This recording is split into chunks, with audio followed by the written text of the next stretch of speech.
Broadcasting from the business capital of the world, this is the Podcast Business News Network.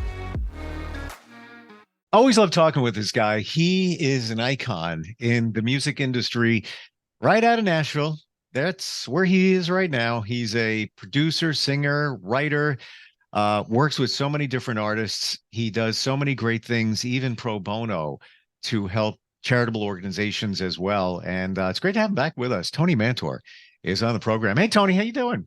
I'm doing good. I don't know if I'd use the word icon or not, but that's a nice intro. Well, actually, I meant there was an icon at the bottom of my screen here, so I was. Oh, there we go. That's good. I'm looking at your shelf, and just I see Glenn Campbell up there and other artists, and these are, if people don't get it, how amazing they were back in the day and the music that they produced. It just, I was just listening to Paul McCartney, albums that people don't even know about. Back to the Egg. I don't know if anybody even knows that album. And I was like, Arrow Through My Heart. Just like, wow, I'm going to say probably most of the people listening right now have no idea what I'm talking about. It was great.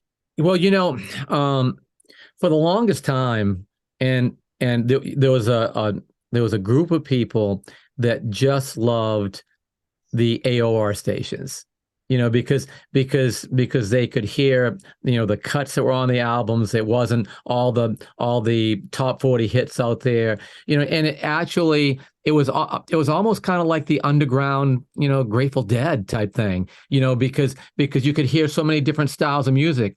And then when the internet came along, it allowed people to find music that they didn't hear at radio, and it opened up people's minds. But then it seems like it kind of closed again for some reason, and a lot of those iconic singers and songwriters and bands and everything have kind of faded away to a certain group of people. So it's kind of a big circle, and hopefully they'll come back again, because great music. Yeah, when you say AOR, for anybody that doesn't know, back in the 70s, 80s, album-oriented rock, meaning that people went deeper into the albums and enjoyed that music. And to your point, I believe it's our society. Give me what I need right now, play me the hits. I'm going on Spotify. I got my 5 choices there. I got, songs Right. I know, instead of just taking the time, because we're all so busy. And yeah, I'm busy too, but that's my guilty pleasure while I'm working. It's like, I haven't heard that album in a while, and I remember that track. I won't go so deep into an album and just listen to every track. I honestly don't have time.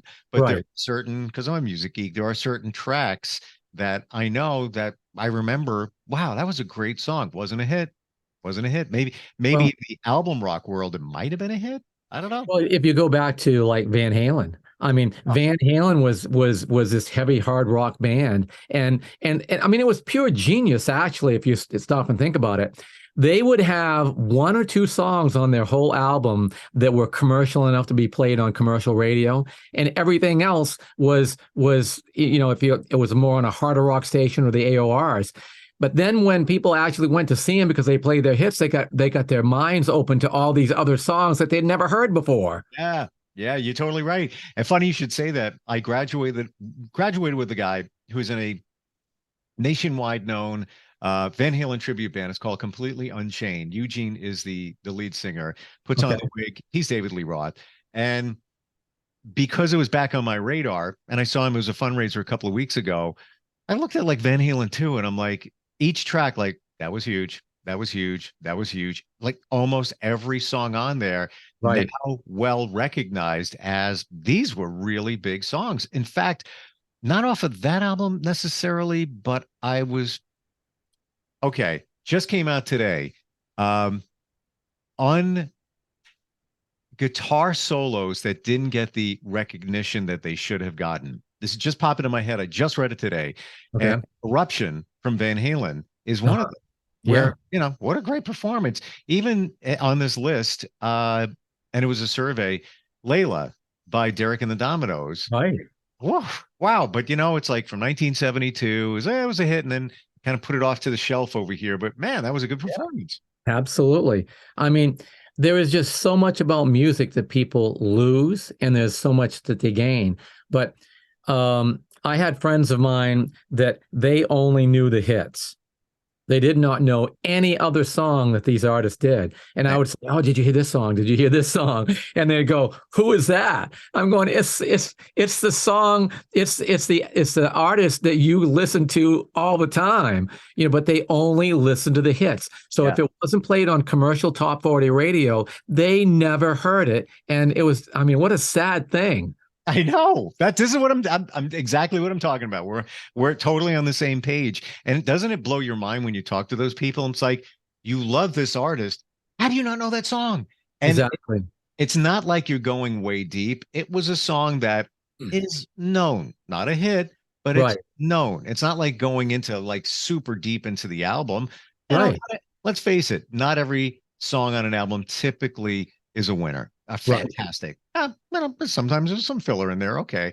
But if you love an artist, you would think that you would know all this, reasonably know a lot of the songs on albums. Well, it's kind of like when I moved from being a singer, and on stage and performing and traveling, and I moved into the background of production and development. A lot of my friends said, "Aren't you worried your name's gonna go away?" And I'm gonna go, yeah, probably will. But these people that follow these artists, they know who sing on it, they know who play on it, they know who produced it, they know the label, they know who wrote the song. And that used to be the way things were. I don't know if that's true today or not, whether everybody digs so deep into that artist to find everything about them like they used to. But there was a time when if you brought up Elvis, or you brought up Sammy Hagar, or you brought up, Aerosmith, or whoever you brought up, you pretty much knew their label, their producer, and the players in the band. Yeah. Yeah. It was, I think, a different time back then, 80s, call it that. You were more invested in a band, where now, obviously not so much, but you would think even if you're into the band, you would know more. Like, example, and he's up on the wall right there, one of my favorites, Sting. That's a Gym Today, and the album came out probably like 4 years ago. Him and Shaggy did an album together, and they've worked together since, because Sting has some reggae roots, with the Police, and Yada Mandata, and even before that, and they did a great album. And somebody who says I love Sting, he's fantastic, I respect him, blah blah blah blah. I'm like, yeah, did you ever hear his album with Shaggy? What are you talking about? Like, well, it's like remember, who was it? I can't think of the name now, but did a song with Paul McCartney, and all the people that followed him said, "Oh, isn't it great that he's helping out an unknown?" Michael Jackson, maybe. I can't remember who it was now. I just can't. The name just drifts away for me. But I remember them saying, "Oh, what a great thing he's doing to help out this artist." And I mean, it's like, the Beatles. To go back a little bit. I mean, it's. But that's what today is. They don't know. I worked with a girl back in 2005. 2006, somewhere around there, and she was a sweet singer. Wanted to be an R&B singer. So. But this will just kind of say it all. And this was 2005. Her roots for R&B was the 90s. So all the girl bands, that were kind of R&B-ish back in the 90s, that was her roots. And I'm going, do you realize who influenced these girls? Right. And so her father got a big kick out of this. I told her, I said, I am not going to do another production on you until you go back and there's an album out there called Artist of the 70s Original Hits, R&B. Get that, listen to it. Her father calls me up. He goes, "You're going to get a laugh out of this." Aretha Franklin came on, and he started singing along with it. And his daughter looked down and goes, "You know this song?" He goes, "Baby, I grew up with this song," And then I had opened her mind, because all of a sudden she, wanted to take and do more songs that had that kind of groove to it, that feel. Mhm. Whereas all the other girl bands that she was listening to, they had the loops and the beats and everything, but they didn't have any feel to it. They had no feel whatsoever. It was all programmed. Yeah. So I kind of, but that's kind of where we went there for a while, was all programmed music, all loops, and people really didn't have a feel for the groove of the music and how it's supposed to grab you. It's amazing, and it had to come from somewhere. So it came from the 60s, and she, 90s, probably her R&B roots were like Destiny's Child, Yes, territory, yes, right? But exactly. I want to talk about Glenn Campbell, but you brought back my daughter's 15 and last year, and she's into, pretty heavily into rap, Boogie with a Hoodie, Lil Peep, who since passed away, artists like that. So I get in, she puts on Foghat, Okay. Full for the City. Wow. And I'm driving like, how do you know this song? She goes, it was a TV show or in a TikTok video. But she went from heavier rap to like classic rock. And then for a long time, every time we would get in the car, she would want to open up the moonroof and put that Uh, song on. That's It's like, awesome. yeah. Oh, I really thought it was. It was great. Yeah. So Glenn Campbell, just iconic. You're working with his daughter? Yes, Debbie. That's Debbie. Is his first daughter from his first marriage, and she back in the mid '80s was at a show of his, and she goes, "You want me to come up and sing with you?" And he goes, "Yeah." So it opened up things, and they sang well together. And Debbie is really the female Glenn Campbell. She's got such a beautiful tone to her voice, you Wow. know. And so she wound up staying on the road with him for like 24 years, traveling the world and singing songs with him, and he'd go off stage and change or whatever, and she'd take over, and it was just a great thing. Beautiful. Wow. So what's she working on right now? What are you working on with her? I just released a song that he'd cut called Sunflower. Um, we released it over in the UK, and it got tremendous response over there because Glenn traveled the world, and he's got huge fans over in the UK. They love him, and because Debbie was with him for so long, they always all remember her. So we released that, and then I've got a song that I cut on her album that paid tribute to her father, and it's called "Looks Like Rain." And it is one of the most vivid songs that I think I've ever heard. You can listen to it and you can picture every line in your head. And it's about Alzheimer's. It's about this, the songwriter that wrote it. I mean, he had a family member that was going through it, and basically it's got one line in it that he just sets out the windows and stares. And so we cut that, and my goal is to release that in the UK and put together a video at some point here through the summer or early fall, and do this video with her and her dad, and just really pay tribute to not only him but the people like him that's going through Alzheimer's, and try and help that. Wow. Wow. Can I look for that? Would I find it online somewhere? I'm not sure if it's online yet or not, because we haven't really released it. But I tell you what, I can get you a copy so you can hear it. I would love to hear it. Like Yeah, it's a just great, great song. I hear it, but I don't hear it. I don't know if that makes sense. Yeah, yeah. You know what I mean? Like what you're saying, I'm visualizing what it could be like to be immersed in the Oh, it's visuals of it. yeah, it's awesome. It really is. So Uh, we're that's my summer project. Wow. And also working with a name I remember from 70s and 80s, Donnie Most, right? Yeah, yeah. Donnie Most of Happy Days, Ralph Mouth. Yeah, right. Yeah, we Wow. released a song on with him last fall, I think it was. That old Smokey song, "Ooh Baby Baby." Hmm. That went over really well. And then we did a slowed down version of "Smoke from a Distant Fire." Oh, Sanford Townsend Band, Yeah. 1977. I'm gonna say. Yeah, yeah. So we slowed that down and gave it more of I'm not going to say Frank Sinatra style, but definitely a more slower, in your face style than the up tempo version. Wow. And that went over really well at jazz radio here in the U.S. And I just released "I Love the Way My Baby Sings the Blues," and that was an old jump blues song, and we released that, and we've got I don't know 13, 14 stations on it in the first week, so that's going real well.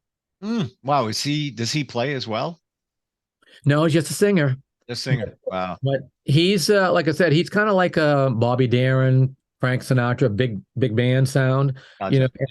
and he only sang a couple of times on Happy Days, but man, he's got such a great voice, and they can get that on, I mean, iTunes. It's on iTunes. So, Ooh Baby Baby and Smoke from Distant Fire. We've got a couple songs on Debbie on iTunes too, so they can check her out and hear what she sounds like. But both great singers, hitting the charts, doing really, really well. I'm intrigued as to what that song "Smoke from a Distant Fire" would sound like, slowed down with sort of a big band crooner kind of sound to it. Again, I'm hearing it in my head. Yeah, well, it's like I said, it's on iTunes, so you can grab it there and listen to it. It did really well. I mean, jazz radio is an album orientated market, but I'm actually doing old school with Donnie on this. We're releasing a single, then we're releasing another single, and then we'll release the third single with the album. And this is kind of cool because Smoke from a Distant Fire hit the top 300 album chart as a single. Wow. What album chart as a single? All right. Yes. That's different. Wow. Yeah. Not like an EP, but as a single, wow. and that just usually doesn't happen, but it did. And people like the song. So yeah, things are going really well for them. When you take a song like that, and if I recall, Sanford Townsend Band, that was a top 5 song. Yeah. Great song. Do you have to get the rights from the writers of that song? Well, once a song is released, you can actually record it any way that you want to record it. You just have to go through like Harry Fox or somebody that handles the publishing, so that way you can get the rights and pay the royalties. But once you've done that, you're good to go. Okay. And then how do they determine what the royalties on the song are going to be? Well, the royalties are set by the standards, and I think it's like just under 10 cents for every cut. So if you make 1,000, I just rounded up and call it 10 cents. So it's kind of like we was talking about, Spotify and all them, because back then I was telling you that for every single or every album that was sold, the songwriter would get their 10 cents. Whereas with Spotify, they get their fraction of a penny. Because it's not sold, it's just rented. So that's why we hope that people go out and buy it, and that's why the songwriters want you to buy it, because even some of the most prolific songwriters of all time are, now that their songs are on Spotify, they're getting paid exactly the same as anybody that's unknown as a songwriter. They're getting fractions of a penny for every stream. I don't know if you're aware of this, and I as a program director of a radio station, and it's been probably left that position like 9 years ago. The way that people would get paid, and this is, ASCAP BMI, right? We would just send them a week's worth of logs, right? And they would ballpark based on what you play. Yes. Not like you send the entire year and example, Donnie Most, you played his song 43 times, so we're going to pay him that amount from this radio station, from that radio station. It's all a big ballpark formula that they figure out. Again, just a week's worth of airplay. Well, now, in today's world, you've got the monitored market, media-based, Billboard, iHeart, that type of thing, and because they're monitored, so if it gets played at 1 o'clock in the morning or 5 o'clock in the afternoon, it goes into the computer and it's logged. Now, every other chart is just like what you just said.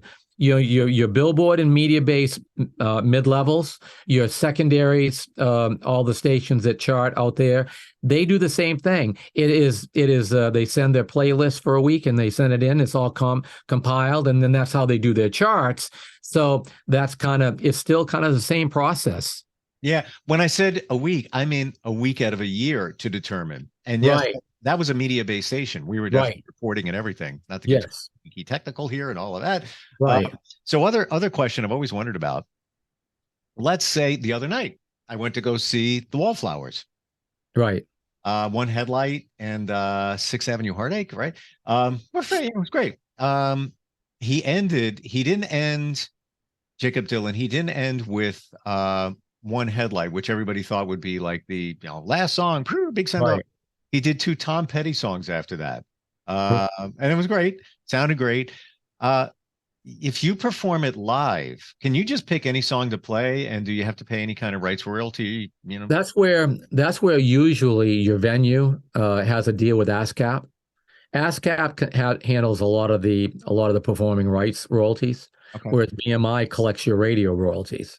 So that's when you get into the venues going in and working a deal. So I remember for the longest time when I was out there performing, I would go into a venue and they would be so ticked off because ASCAP had just been in and just threatened them with a lawsuit because they weren't a member of ASCAP. So yeah, I mean, your performance rights, that's where ASCAP gets involved, and because radio is BMI, so it's pretty well controlled, but a lot of the smaller venues kind of slip through the cracks. But when you get into your mid-size and your larger ones, they're right there to collect. Gotcha. Yeah, and I remember back in the day, if you were before streaming, maybe before internet, Right. whatever, if you were listening to music and ASCAP happened to walk into your little coffee shop and you were paying and you're exposing the public to music for your benefit, right? Because you're providing music while people drink coffee, you get busted. Well, that's when like places like Muzak and those type of things came up. Because they would pay all the royalties that they needed to play, and they'd go in and they'd recut the songs in something with just instrumentation and send it out. But even today, when you walk into a bank, even it can be a small bank or a large bank, they've got piped music, but now it's a different thing, so that they don't have to get through that with that ASCAP problem. Right. I want to talk about in the time we have here, your projects, and that it centers around autism, where you've produced some songs and videos. Tell us about that. Well, as we talked about before, I had recorded Why Not Me in an adult contemporary pop version. I made a video that included autistic people here in Nashville to be part of my video called Why Not Me Nashville.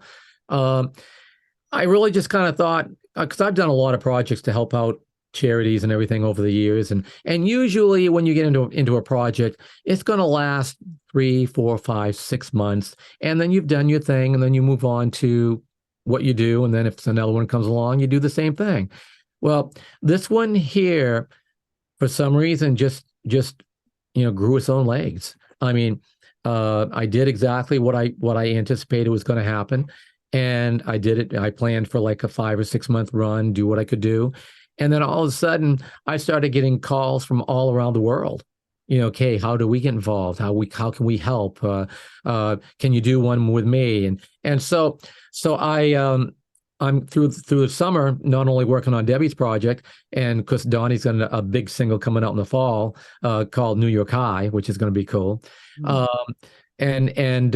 So with that happening, I decided that take and build a worldwide Why Not Me the World.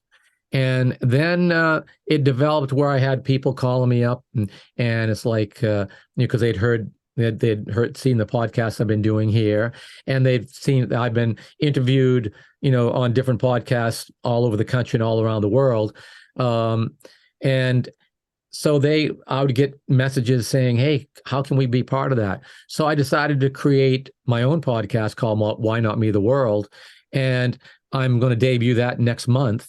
And I've got some really great really great guests that's going to be on it. I mean, I had one on this morning that I recorded, and it was just the information that I get is just so outstanding, and I'm hoping that it can help people because if I'm talking with somebody that's in Virginia, let's say, and somebody in New York or London or wherever in the world, they hear the podcast, they can hear this. I'm hoping that they can say, well, I kind of went through the same thing. And then if we can break down those barriers so that we can have a better understanding of it, hopefully it'll make it a little bit easier world for everybody to, navigate through.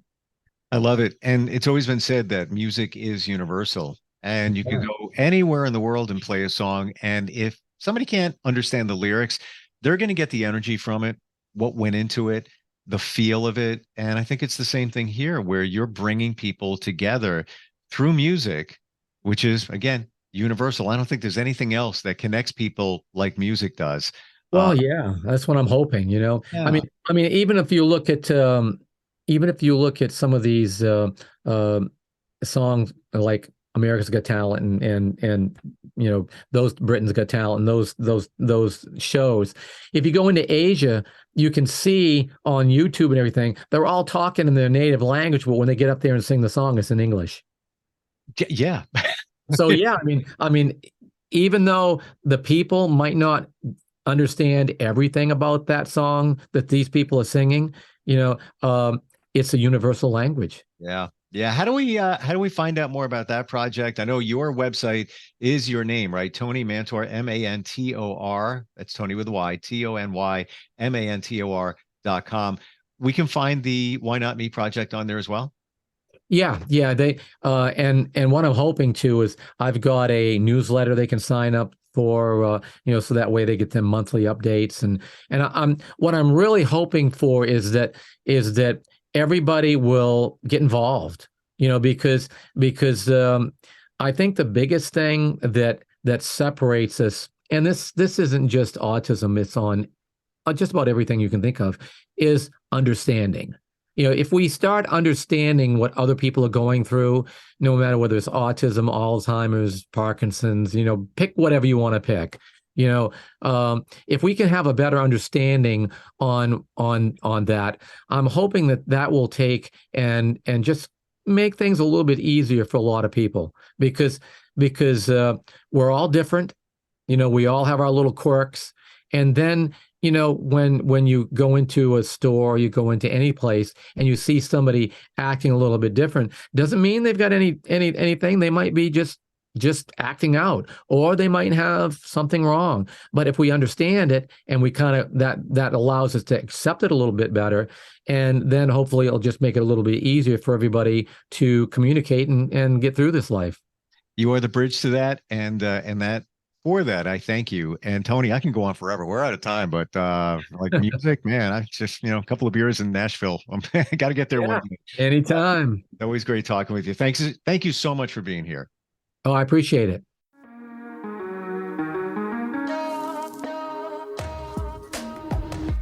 Broadcasting from the business capital of the world, this is the Podcast Business News Network.